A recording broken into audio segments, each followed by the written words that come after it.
নমস্কার, সুপ্রভাত। কেমন আছেন আপনারা সবাই? আমি অনন্যার ভ্লগসের আরও একটি ঝাঁ চকচকে নতুন ভ্লগে আপনাদের সকলকে জানাই অনেক অনেক অনেক স্বাগত।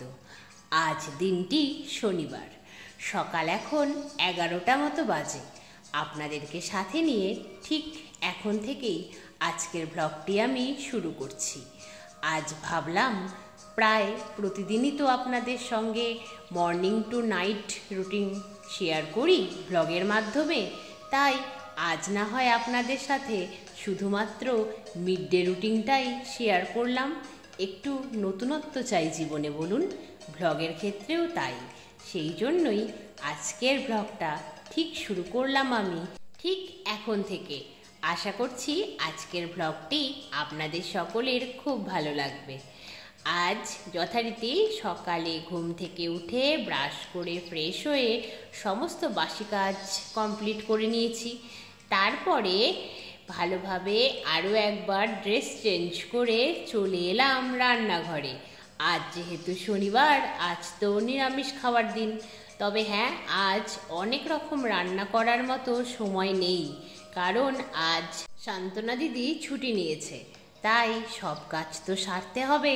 তাই রান্না করে অনেকক্ষণ সময় রান্নাঘরে স্পেন্ড করা যাবে না, তাই ঝটপট ভাত, পনিরের সবজি, কাঁকরোল ভাজা করে নিয়েছি।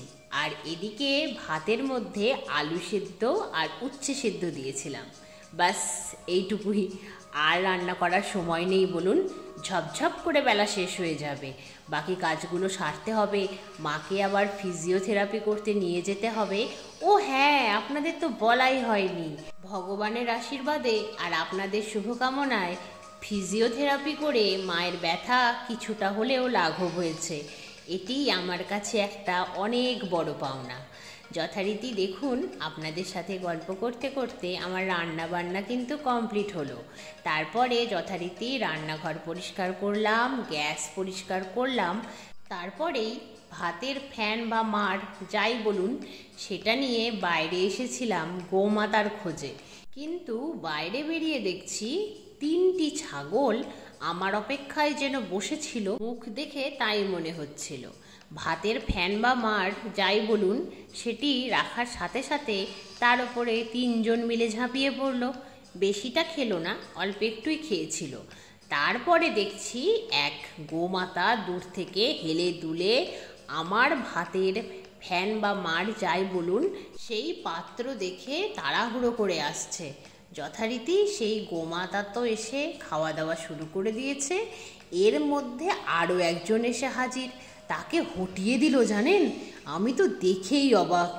যাই হোক, গোমাতাদের ভাতের ফ্যান বা মাড় খাওয়া পর্ব শেষ হতেই তারা নিজেদের গন্তব্যের দিকে হাঁটা দিল, আর আমি যথারীতি কলতলায় বসে এক এক করে সমস্ত বাসনগুলো মেজে ধুয়ে নিলাম।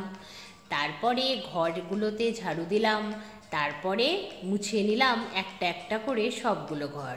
তারপরে স্নান সেরে এসে ছাদে গিয়ে ভিজে জামা কাপড়গুলো মেলে নিচে এসে ঠাকুর ঘরটা ভালো করে মুছে পরিষ্কার করে পুজো সেরে নিলাম। তারপর লাঞ্চ সেরে আবার যেতে হবে ফিজিওথেরাপি করতে মাকে নিয়ে। আজকের মতো লাঞ্চের সাথে সাথে আজকের ব্লগটা এই পর্যন্তই। আবার আপনাদের সঙ্গে দেখা হবে খুব শিগগিরই অন্য একটা নতুন ভ্লগে। আপনারা সকলে খুব ভালো থাকবেন, সুস্থ থাকবেন, সাবধানে থাকবেন, নিরাপদে থাকবেন। আজকের ভ্লগটা কেমন লাগলো অবশ্যই জানাবেন কমেন্ট করে। ভালো লাগলে একটা লাইক করে দেবেন, চাইলে চ্যানেলটিকে সাবস্ক্রাইব করতে পারেন। আজ আসি, বাই বাই।